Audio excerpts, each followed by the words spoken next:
Guys, welcome back to my channel. আশা করি তোমরা সবাই খুব ভালো আছো আর আমিও খুব ভালো আছি। তো আগের ভিডিওতে তোমাদেরকে জানিয়েছি যে আমার বান্ধবীর পালিয়ে বিয়ে হচ্ছে, আর ভুলবশত একটা গল্প তোমাদের সাথে শেয়ার করব, যে গল্পটা শুনলে তোমরাও চমকে যাবে। সেটা হলো যে আমার দিদির দেওরের বিয়ে ছিল আর আমাদের বাড়িতে ইনভাইট করেছিল। তো আমি যখন আসলাম এখানে দেখলাম যে যার সাথে বিয়ে হচ্ছে সে আমার ছোটোবেলার বান্ধবী, আর আমার বান্ধবী আমাকে ফোন করে বলেছিল যে আমি বাড়ি থেকে পালিয়ে যাচ্ছি বিয়ে করার জন্য।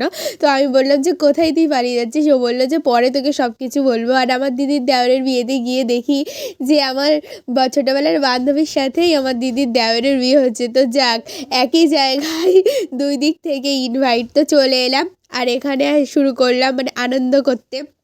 আর দিদির দেওরের সাথে আমার বান্ধবীর বিয়ে, তো আমার এত আনন্দ লাগছিল। তো আমরা সবাই এখানে ডান্স করছিলাম, দিদির জায়েরা দিদি ডান্স করছিল, তারপর ওখানে গিয়ে আরেকটা বান্ধবী করে নিলাম, তারপর ওর সাথে ডান্স করছিলাম। আর এখানে একটা জামাইবাবু আমাদের সাথে ডান্স করছিল। সবাই খুব আনন্দ করে আমরা ডান্স করছিলাম। আর বিয়েতে কি কি খাওয়া দাওয়া হলো, তারপর বিয়ের আগের ভিডিওগুলো সব নিয়মগুলো তোমাদের সাথে শেয়ার করেছি। আর বিয়ের পরের দিন কি কি হবে এই ভিডিওতে সব কিছু আমি দেখাবো। আর এত মজা হয়েছে, মানে গোবর জল গায়ে ঢালা থেকে শুরু করে রং আবির সব মাখানো থেকে শুরু করে সব কিছু এই ভিডিওতে তোমাদেরকে দেখাবো। ও বর বউয়ের হাসির মজার কাণ্ডগুলো সব কিছু তোমাদের সাথে শেয়ার করব এই ভিডিওতে। আর তারপরের দিন যে কড়ি খেলা হয়, তারপরে যে জাতি টানাটানি হয়, সব কিছু তোমাদের সাথে এই ভিডিওতে দেখাবো এবং শেয়ার করব। তো ভিডিওটি স্কিপ না করে সব দেখবে। আর এই জামাইবাবুটা এখানে এত ইয়ার্কি মেরে ডান্স করছিল যে কি বলবো, আমাদের এত হাসি পাচ্ছিল আর তার সাথে লজ্জাও লাগছিল। কিন্তু লজ্জা করলে কি হবে, আনন্দ পেতে গেলে তো লজ্জা চলবে না। তার জন্য আমরা নিজেদের মতোই ডান্স করে যাচ্ছিলাম। আর জামাইবাবুই তো, অন্য তো কিছু নয় তার জন্য। আর এখানে সবাই এত আনন্দ করে ডান্স করছে, বউরা সবাই মেয়েরা। আর আমরা দুজন যখন ডান্স করছিলাম, জামাইবাবু আমাদেরকে ডান্স করতে দেবে না বলে নিজে ডান্স করছিল। আর আমি এত মানে হাসি লাগছিল যে কি বলবো, না হেসে থাকতে পারছিলাম না। তো তোমরা নিজেরাই দেখো কীভাবে জামাইবাবু ডান্স করছে। তো আমার এত হাসি লাগছিল যে কি বলবো। আর যেহেতু শীতকালে বিয়েবাড়ি, তো ভাবতেই পারছো কত শীত এদিকে। আর মানে আমাদের কলকাতার থেকেও মানে এখানে অনেক অনেক অনেক বেশি ঠান্ডা ছিল। আর আমরা ডান্স করে করে এতটা মানে ঘাম হচ্ছিল যে পুরো গরম হয়ে যাচ্ছিলাম। তো মনে হচ্ছিলো আরও ডান্স করি তাহলে শীত লাগবে না। আর এখানে আমার একটা দিদি আমাদের সাথে ডান্স করছিলো, আর জামাইবাবু ওর হাতটা ধরে নিয়ে চলে গেল আর ডান্স করতে শুরু করলো। আর যেহেতু ইউটিউবে মানে মিউজিক কপিরাইট দেয়, সেহেতু আমি মিউজিক এখানে দিইনি। তার জন্য তোমাদেরকে বলে দিচ্ছি যে কী কী গানে আমরা ডান্স করছিলাম। লে ফর টু লে, তারপর পাছারে পাছারে, তারপর করছিলাম ও রূপসী মাইয়ারে তোর কলসির ভেতর কি, তারপরে যতই ঘুরি ওরাও রাতে, ল্যাটাই তো আমার হাতে। আর এখানে একটা খুব সুন্দরী দিদি এসে গেল আমাদের সাথে ডান্স করতে। আর দিদিটা মানে এত সুন্দর ডান্স করছিল, করতে করতে দিদিটার মানে এত কষ্ট হয়ে গিয়েছিল যে দিদিটা মাটিতে বসে পড়লো।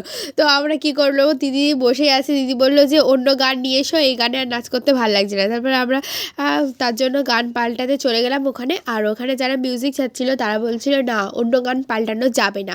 তাও আমরা জোর জবরদস্তি করে তার কাছ থেকে ফোনটা কেড়ে নিয়ে ভালো একটা গান ছেড়ে দিয়ে আসলাম। আর এখানে এই নীল কালারের যে শাড়ি পরে আছে যে মেয়েটা, ও মেয়েটা আমার মানে বান্ধবী হয়ে গিয়েছিল ওইখানে। আর ভাবতে পারবে না আমাদের সব কিছু একই, মানে ও যেমন অনেক কিছু খায় না, আমি তেমন অনেক কিছু খাই না। ও যেগুলো ফেভারেট আমারও সেগুলো ফেভারেট। আর সব কিছু আমাদের একই অনেক কিছু। আর এই বৌদিটা আমাদের সাথে এসে ডান্স করছিল, বলছিল তোমরা কেমন ডান্স করছিলে, তোমাদের দেখে দেখে আমি কি করবো। আমরা বললাম হ্যাঁ করো করো করো। তারপর ডান্স করতে করতে তো আমার খিদে পাচ্ছিলো, আমি ওই মেয়েটাকে বললাম যে চলো আমরা খেয়ে নিই। তো বললো হ্যাঁ হ্যাঁ চলো খেয়ে নিই, খেয়ে এসে তারপর ডান্স করব। তো এখানে খাওয়া দিয়েছিলো কী কী সেগুলো তোমাদেরকে বলছি। এখানে দিয়েছিলো ভাত, লেবু, নুন, জলের বোতল, তারপরে ডাল। আর শীতকালে হয় না ওই যে বাঁধাকপির চচ্চড়ি, তারপর একটা কুমড়ো ঘন্ট, তারপর পটল আলু চিংড়ি, তারপর এঁচোড়, তারপর দিয়েছিল চিকেন। তো আমি অনেক কিছু খাই না, মানে এঁচোড় খাই না, কুমড়ো খাই না, তো ওগুলো আমি খাইনি। শুধু আমি ডাল দিয়ে ভাত খেয়েছিলাম আর চিকেন খেয়েছিলাম আর সন্দেশ খেয়েছিলাম। আর সন্দেশগুলো খুব সুন্দর ছিল, মানে সেই রাবড়ি সন্দেশ হয় অমন। তারপর আমরা আবার মানে আমরা তো থামবই না, সবাই চলে গিয়েছে। এই সবার কষ্ট হচ্ছে বলে সবাই খেয়ে দিয়ে বাড়িতে চলে গিয়েছে, কিন্তু আমরা দুজন থামছি না, আমরা দুজন ডান্স করেই যাচ্ছি। তো আমরা মানে পুরো প্রায় রাত 3 থেকে 4টে পর্যন্ত ডান্স করেছিলাম। আর জামাইবাবুটাও আমাদের সাথে ছিল, বললো ও চলো চলো তোমরা ডান্স করছো, আমিও তোমাদের সাথে ডান্স করবো। তো এভাবেই কেটে গিয়েছিল আমাদের সারা রাত। তারপর আমরা আন্তাক্ষরী খেলেছিলাম রুমের মধ্যে, মানে বিয়ে হয়ে যাওয়ার পর অনেক তাড়াতাড়ি বিয়ে হয়েছিল, 8টায় লগ্ন ছিল, তাই জন্য 8টা থেকে 10টা 11টা পর্যন্ত বিয়ে হতে লেগেছিল। আর আমি সেই সময় মানে বিয়েটা অত ভালো করে মানে দেখা হয়নি, ডান্স করতে তো ব্যস্ত ছিলাম তার জন্য। কিন্তু ভিডিওগুলো তোমাদের সাথে শেয়ার করেছি, তোমরা ভিডিওতে দেখে নেবে কী কী নিয়ম আছে, মানে বাঙালিদের বিয়েতে কী কী নিয়ম হয়। আর এদের এখানে তো একটু আলাদাই ছিল। আর আমি আমার বান্ধবীকে মানে দূর থেকে ইশারা করছে, বলছিলাম যে কেমন লাগছে বিয়ে করতে। ও বলছে যে বিপদের মুখে পা বাড়াচ্ছি, আজ বুঝলাম। আমি বললাম যে তুই তো পালিয়ে এলি আর এখন বলছিস বিপদের মুখে পা বাড়াচ্ছি। বললো না রে, এখানে এসে দেখলাম সব কিছুই আলাদা। সত্যি মেয়েদের মানে আগের জীবনটা অনেক আলাদা থাকে আর পরের জীবনটা অনেক আলাদা হয়ে যায়, সেটা একমাত্র মেয়েরাই বোঝে। তো যে মেয়েগুলো আমার ভিডিও দেখছো তারা অবশ্যই বিয়ের পর কেমন আছো আর বিয়ের আগে কেমন ছিলে সেগুলো কমেন্ট করে অবশ্যই বলবে। আর আমার ডান্স কেমন হয়েছিল আর আমি এখানে সেজেছিলাম আমাকে কেমন দেখাচ্ছিল অবশ্যই কমেন্টে বলবে। আর দেখো এখানে সকালবেলা মিষ্টি বেশি হয়েছিল তাই নিয়ে বসে পড়েছিলাম।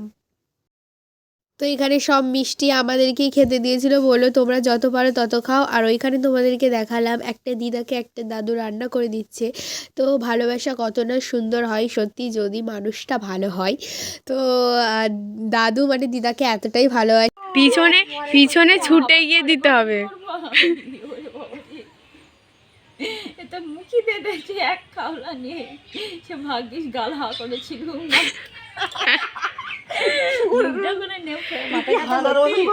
হ্যাঁ ওর মধ্যে শুটফুট বানিয়ে ঘুরা মারাচ্ছে আর ঘুলা রেখে ঘুলা ছিল কালকে থেকে করেছে।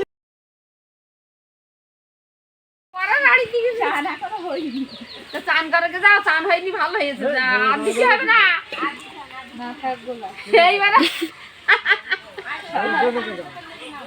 জামাই জামাই দেশে জামাই এবার আমার ফের লেগে গেছে। ভাগনা ভাগনা বউ গোগন নেই ফেলে দিলি হবে না। একবার ছেলে একবার মেয়ের দিলি তো হয়, একবার খুঁজবে ও একবার তিনবারই মেয়ের দিলি কি হয়, তিনবার দিছ কই তোর ও দিলে বেরে দিতে খুঁজে দাও। আমাদের বলে না তো না বলতি হবে, মাটির তলে আমরা পারি তুই বল আমরা পারি, ভাষা সব ভাষা ভাষা হচ্ছে বল আমরা পারি, তাড়াতাড়ি হয়ে যাবে। আমি সব করি দেখছি। হ্যাঁ এখানে তারা মানে বেকার ফালতু দেখে লাভ নেই। মজা হচ্ছে বেকার এখানে টাইম বেস্ট ইচ্ছা করে খুঁজছে শিকার তো ইচ্ছা করে খুঁজছে। দেখো দেখি খবর হচ্ছে তুমি খুঁজে দে তো একবার খোঁজ। খুঁজে দে। শীতের বেলাতে কি আছে চান করেছিল 3টে কালকে তো 7টা বেজে গিয়েছিল চান করে। ও এক জায়গাতে বিয়ে করে আসলে তো একটা শরীর নিয়ে থাকতো, বাড়িই তো আছে। তাই তো গাড়ি নেই, রাত জায়গা হয়নি, গাড়ি ভাদর বৌদিরা কি আর পিছনে লাগবে। সায়ন এদিকে তাকা, এই সায়ন এদিকে তাকা, মামি এদিকে তাকা ক্যামেরার দিকে। কি জানি মামি এখন বসে বসে হিসাব রাখছে না, মাথাটা এক জায়গায় করো।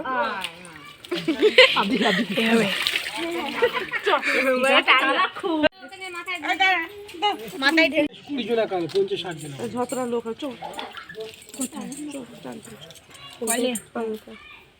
তারা এখানে চুবাবো কি বল না, এখানে চুবাতে হবে। সবাই জিতবে দুজনে, টাইমটা দেখতে হবে কে কত টাইমের মধ্যে পাচ্ছে। এই টাইমার তো সেট করোনি এই যা দিদি সবাই ফার্স্ট প্রথমেরটা ঠিক টাইম আছে, প্রথমেরটা বুঝতে পারবে দ্বিতীয়টা বুঝতে পারবে না। 3টে পেজ মানে 3টে পেজ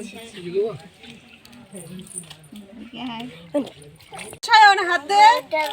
না না